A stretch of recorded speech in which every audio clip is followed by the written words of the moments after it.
This is Henri from God Dethroned, and you're listening to the Dan Chan Show.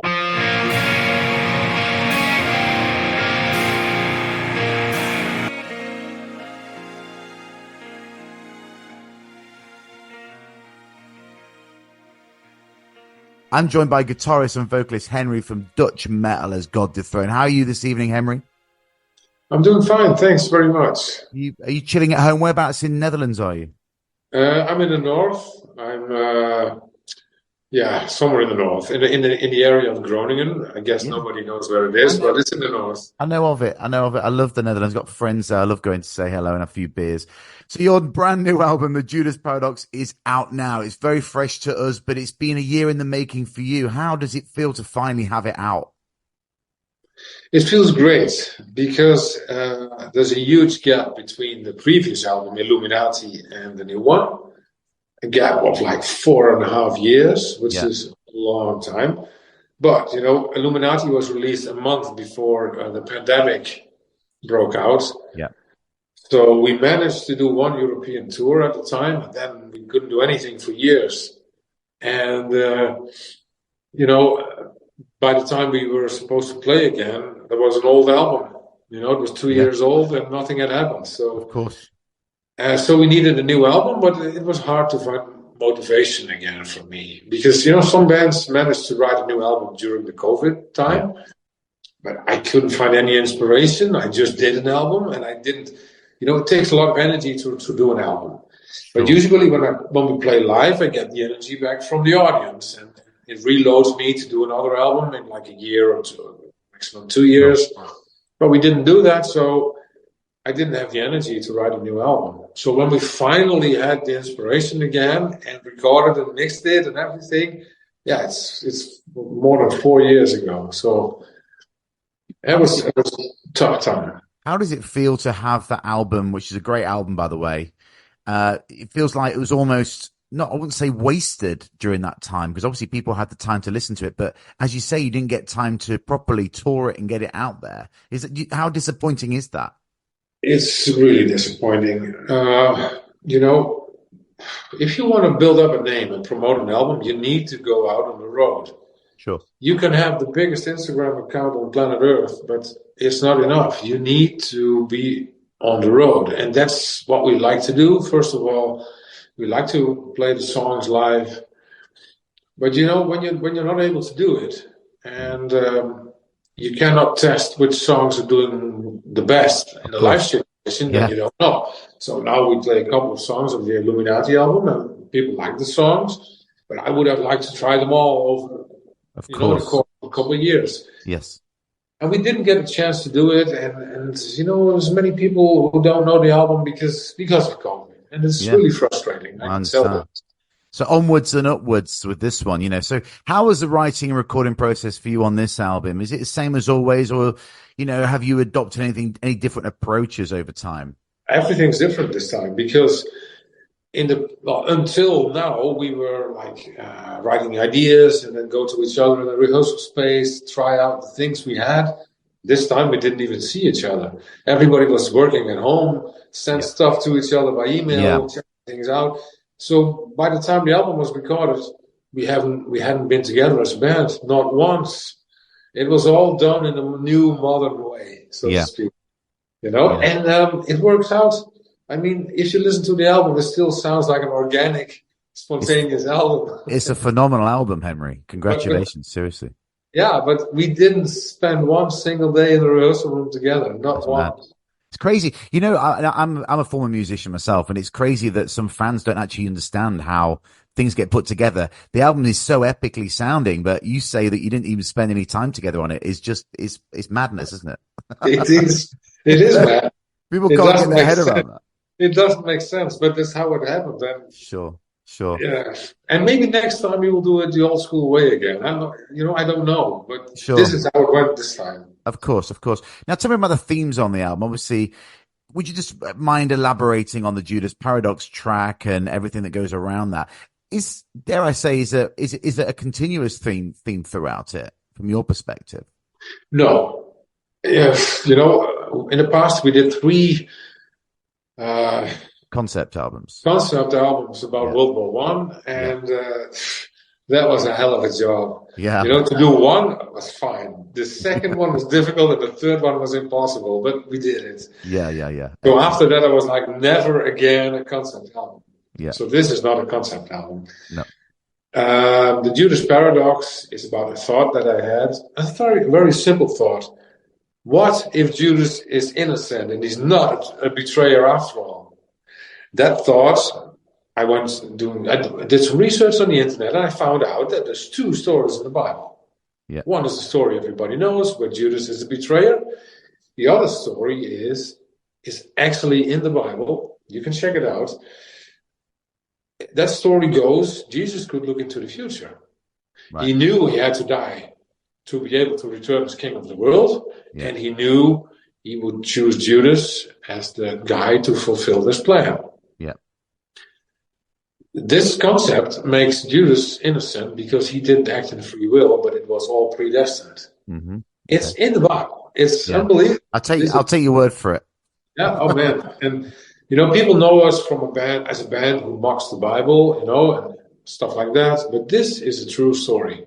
Right. At least it's a true story in the Bible. Yeah, sure. So I wrote the song, the lyric I wrote from the perspective of Judas.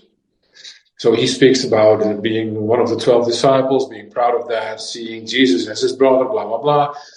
And then at the end of the song, with the clean vocals come in, which is done by Dave, our lead guitar player, he speaks as Jesus towards Judas, saying, please don't blame me for what I did.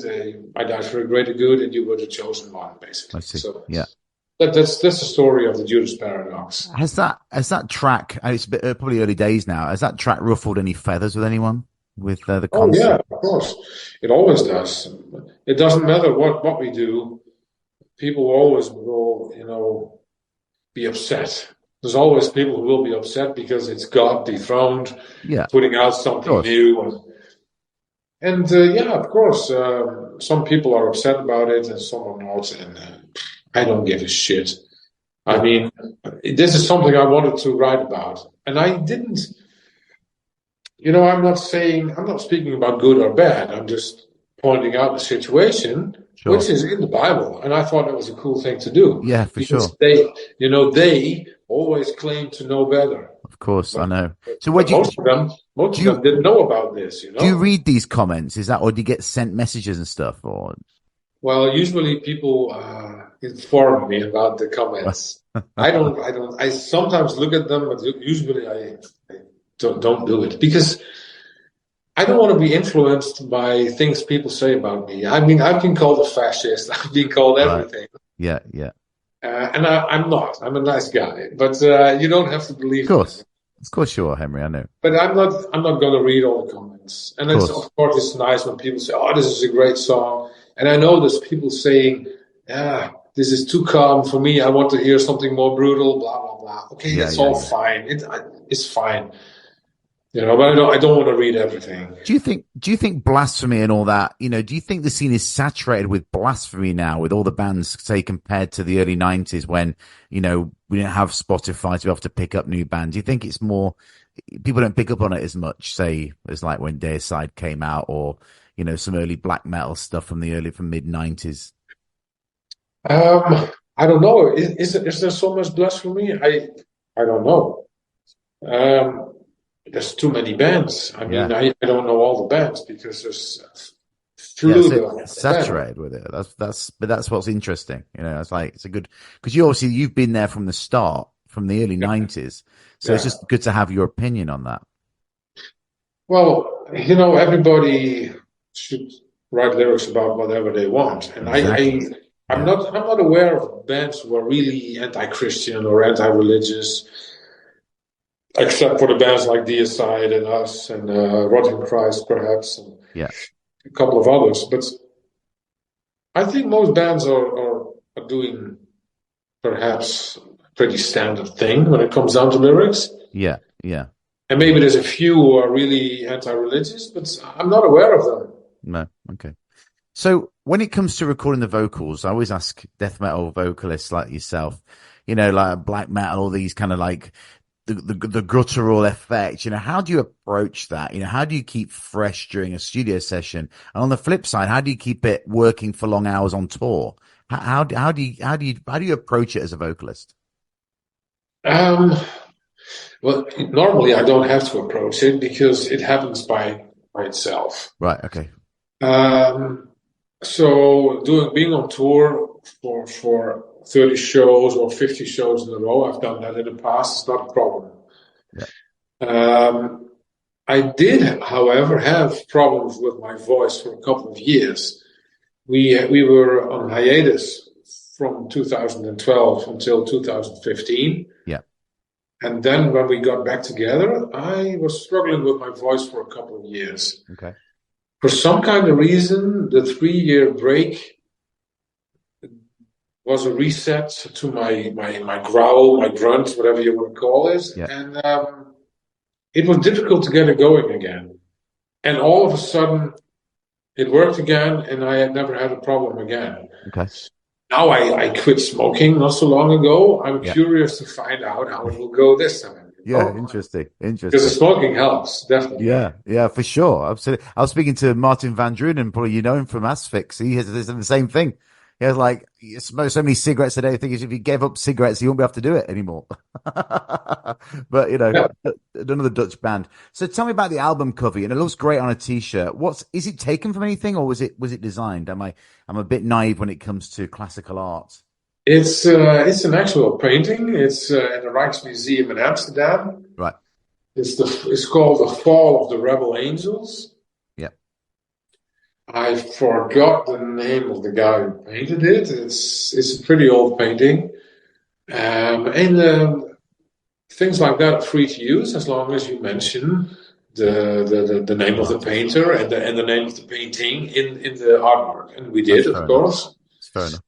And it's a beautiful painting. It fits to the concept of the album. It does. It's going to look good on a backdrop. Yeah, probably. Well, we're going to try anyway. Yeah, so it's going to look good. I can see that. So 12 studio albums, Henri, is a massive feat. Obviously you've had your chop and changing throughout your journey. How do you feel you're evolving from album to album? Because obviously you've changed administration within the band. How disruptive is it when you have different members, or is it a positive thing when you bring new members in to bring new fresh ideas? Tell me about it. Well, it's disturbing to have some guys go. It's disrupting because you need to find somebody else who's just as good or even better, and learn them all the songs and get in the routine again. It takes time. Sure. So that's the downside. The positive side is that yes, sometimes people bring a lot of great ideas. So this was Dave's first chance to write songs for God Dethroned. Yeah. And he did an amazing job. Yeah. And that was perfect. I mean, awesome. I don't have to do everything on my own, which is great. Yeah. But I prefer to have a steady lineup, but it's not so easy. Sure, it's not. Of course, it's not. So when the band disbanded back in 2012, did you finish it? Was that like a line under it, and you said that's it? And what was the reason for that? Did you ever think you would ever come back and do it again? Well, I wanted to quit because I was fed up with the whole thing. I think it was like after 20 years of playing in a band, a little bit more than 20 years. I needed a break. I needed a break from everything. Yeah. So I wanted peace and quiet. I knew if I would put the band on hiatus, then everybody would still bug me for, when are you coming back? When's the new album? True. Are you available for a show? I didn't want that anymore, so I said, okay, I'm going to quit. Mm-hmm. So I won't have that problem. Mm-hmm. And then at a certain point, the guy who signed us to Metal Blade Records, Michael Frangen, he died, and I went to his funeral, and there I met lots of people from the industry, the guys from Amon Amarth. Yeah. And then I thought, like, man, I've missed this so much. And then I decided, okay, I should not quit. I should just change a few things, make the touring schedule a little bit less hectic. Right. And then I can probably do it. So we got back together in 2015, and I said, I'm only going to do live shows, no more new albums. I think after a year or something, the booking agent said, "Man, if you don't come with a new album, you will bleed to death. Yeah, There will be no more new shows." sure. So then we decided, okay, let's do The World Ablaze to have a new album and to Nice. have the possibility to play tours again and stuff like that. So Yeah, cool. So just going back to mid 2000s, as soon as you're here, I've got to ask this question. The Rick Rubin connection, you recorded with legendary Rick back in 2005, 2006. What was that like? Did you work with him directly? How was it? with Rick Rubin, with Rick Rubin, Yeah. Yeah. that was a joke. That was a joke. That was a joke. I think I don't know how that happened. I think it's on isn't it on the Ravenous album that it says that he did that? Or Really? it says something on a Wikipedia page. Wow. We never worked with Rick Rubin. I wanted to work with him so bad. He's one of my favorite producers. But we Wow. never worked with Rick Rubin. I think this is a story that started somewhere and It's Chinese whispers. That's yeah. mad. I got excited then, Henry. I wanted to know all about Rick. Yeah, me too. If I could ever work with that man, I would do it immediately. Oh, mate, I know. I can't believe it. So let's move swiftly on. So shows in a few weeks' time, you're on an awesome tour with Batushka and Ultimas. Love both those bands. Are you ready for it? 'Cause it starts the end of this month, doesn't it? It's only a few weeks. Yeah, it's a couple of weeks away. Yeah, excited about it. I mean, it's interesting music. The other two bands, I like it. It's special. Yeah. I think we will fit in just perfectly I think you absolutely. Yeah, because we have a very broad scala on songs. I mean, we have like the extreme songs, we have the mid-tempo melodic songs, we have the atmospheric tracks. So I think we can make a beautiful blend in that tour. Yeah, definitely. It's going to be great. I love Ultimas. So what else is on the horizon? Anything for 2025 and beyond?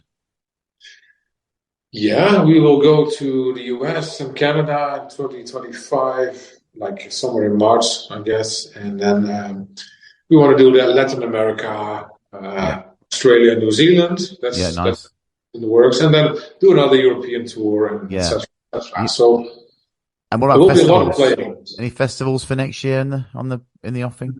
Nothing confirmed yet. Yeah. Hopefully that will change when the album's out. Sure. Nice. And, what's your favorite place to play for cities wise? What do you look forward to when you see your tour schedule and you go, I can't wait to play there. It's awesome. There's many on this tour. Bucharest. We started in Bucharest, Romania. It's a great place to play. Yeah, it is. Then we play Sofia in Bulgaria, which is an awesome place to play. Are you playing? Is it the mixtape there you're playing? Yeah. Yeah, it's a good venue. It's a nice place. It's I love that venue. Yeah. So, but also playing London is great, and playing Paris is great. And, I think most places are really nice places to play. Sure. Absolutely. So with a huge back catalogue now, is it difficult choosing set lists? The more tracks you have behind you, how do you sort that one out? It's making difficult choices. I mean, we want to promote the new album. We couldn't properly promote the previous one, so we want to do a good job on this one. So we're going to play like at least 5 songs of the new album. Yeah. Meaning that we will have to skip a lot of the older songs. I also still want to promote Illuminati because we couldn't do it in the past. Yeah.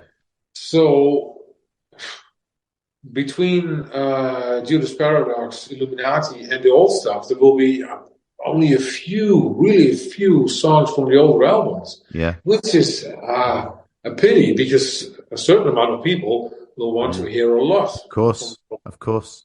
But we also want to promote the new stuff. So yeah. Of course, you got to move forward. After all these years, do you still love it as much as you did? And what do you prefer? Do you prefer studio or stage? For me, from what you just said earlier, it seems like you probably prefer the stage, right? Or the studio. I don't know what it is. I prefer being on the road. Yeah. I think that's a lot nicer than being in the studio. Yeah. And do I enjoy it just as much? It's different. I mean, I'm older. Life is changing when you get older. Yeah, for sure. And I still enjoy it. Do I enjoy it as much? I have a different perspective. I don't expect anything anymore. Yeah. I just enjoy the things that are coming towards us. While in the past, I was fighting like a lion to get the band on a high level. Yeah, of course. But it takes a lot of energy. It takes a lot of stress. And I just don't want it anymore. So I'm not expecting too much, and I'm just enjoying. Yeah, enjoy it. That's a different perspective, and I like that a lot better. Sure. Tell me a yin and yang moment from your career, and a high and a low. Oh, high. I mean, when Bloody Blasphemy came out in '99, if I look at all the things we did when that album came out, the tours, touring with Morbid Angel, Cannibal Corpse, touring the US for the first time, playing Dynamo Open Air, Wacken Open Air, Brass Pop Metal Meeting, perfect year.